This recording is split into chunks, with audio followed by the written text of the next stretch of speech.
guys, we are back today with a treasure that we found. So I paid $50 for this old treasure chest at a yard sale recently. We saw that there was some red stuff in it. I didn't really look at it much. There was a couple scorebooks. I saw a couple posters. So I thought it would be really cool to go through. And it's a pretty amazing find here. So let me kind of share with you what was inside. So first off, we just got some like old Reds books, which are pretty cool. We got a Pete Rose autobiography story, so some cool old Reds books, a couple old Reds magazines and stuff, so some cool stuff there. The posters, so there was this is an old Joe Morgan poster. I don't think it's actually signed. I think that's printed on there. It was an advertisement for Blue Cross and Blue Shield, but a pretty cool thing. We got a cool, I'm not gonna unroll all and this. it's a lot of cools. Yeah, I'm so excited. I'm a Reds fan, so this is awesome stuff. This is a Pete Rose poster from 1974. There was a couple of Ohio State things, an old pennant that's currently trying to be flattened out. It's under a lot of books at the moment. And a 1978 Buckeyes, Ohio State Buckeyes schedule, which I'm also a Buckeyes fan, so that's cool. Lots of cool. Some newspaper clippings where Pete Rose got his hit 4192. So different Reds playoffs and winning the World Series in 1990. Some different newspaper articles. Then we start to get into the real fun stuff. So if you guys don't know, we are from Ohio. We live in Ohio, so the Cincinnati Reds are a big deal for us. Yeah, so there was a 1978 picture of Pete Rose, or photo, which is neat. And then this is... You gotta hold it down a little bit. Souvenir. You're taller than me, honey. Souvenir 1964 World Series tickets, which those are really cool. But the reason why they're a souvenir is because the Reds actually didn't make it to the World Series in 1964. They lost and finished, I believe, in second place. But you could get these, I believe, at the stadium or possibly mailed out to ticket holders in anticipation of them making the World Series, but it didn't actually happen. So that's cool. These are all like spring training magazines that they would give to people for like during the off season. They were like news publications and stuff. So there's quite a few of those. We have the opening magazine for Riverfront Stadium, along with a postcard that shows like a model of what Riverfront Stadium was going to look like. This is really neat because Riverfront Stadium is also already gone.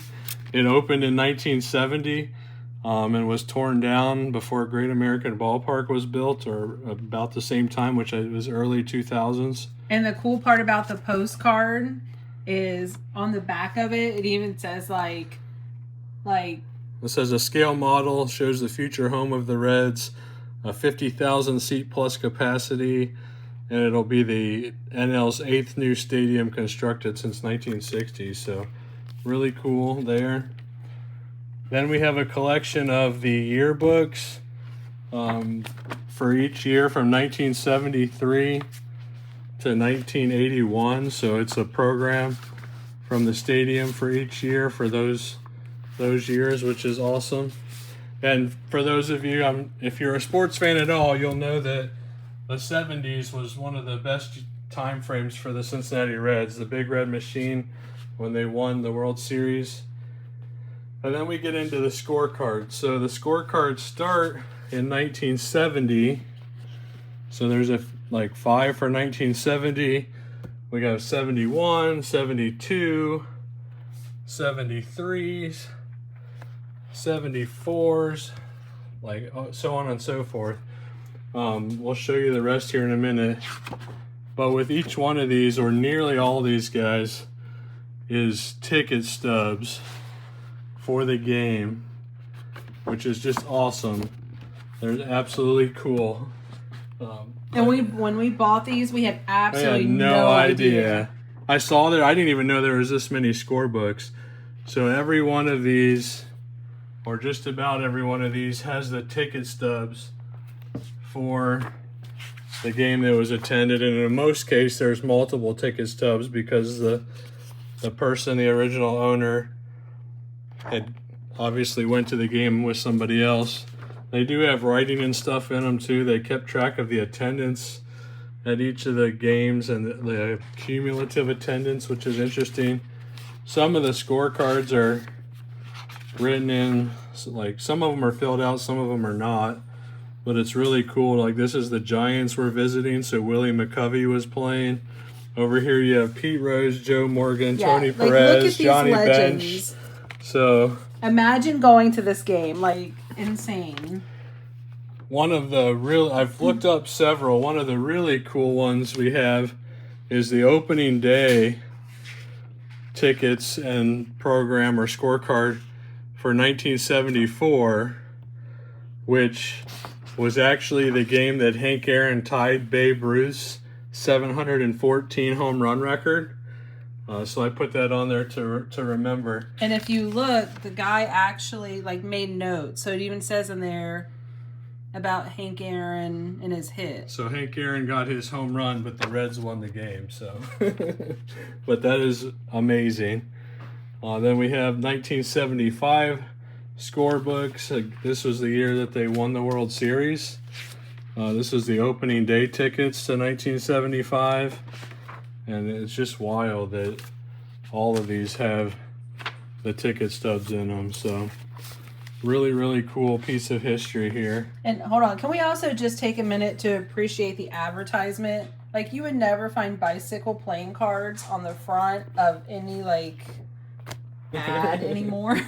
We have a stack from 76. You'll see it says World Champion Reds scorebook on the top because they won it in 75. Again, opening day ticket there.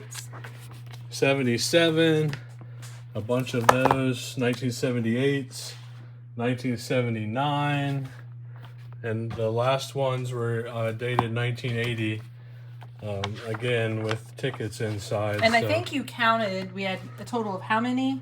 There's somewhere over 100 scorebooks, I believe. With So I tickets. had no idea that these were all in that chest. The most amazing find out of all of them. Well, I don't know. Let's scoot The Hank Aaron ones might be. Let's make room for the amazing. Might be the best. But here are World Series programs. 1970, and you guessed it, with World Series ticket stubs inside. That's when they played against the Orioles. The 1972 National League Championship Series. They played against the Pirates. The 1972 World Series. We have a total of 8 ticket stubs. What's also interesting is there's also some paperwork in these where he bought the tickets like through, I don't know if you had to wire money somehow or you had to send in a money order to get the tickets. One of these I don't remember now. I think it is 1972. I think it was game 2 was actually Jackie Robinson's last public appearance. He threw out the first pitch at that game. And then he passed away 9 days later. So just amazing pieces of history here, guys. The 1973 Championship Series against the Mets. I think sometimes, the tickets are in the back on this one. And 1975 World Series, so the one that they won. Again, there's some paperwork in here. I think the tickets might be in the back again. Yeah, so there's tickets for that one. The NL Championship that year with tickets.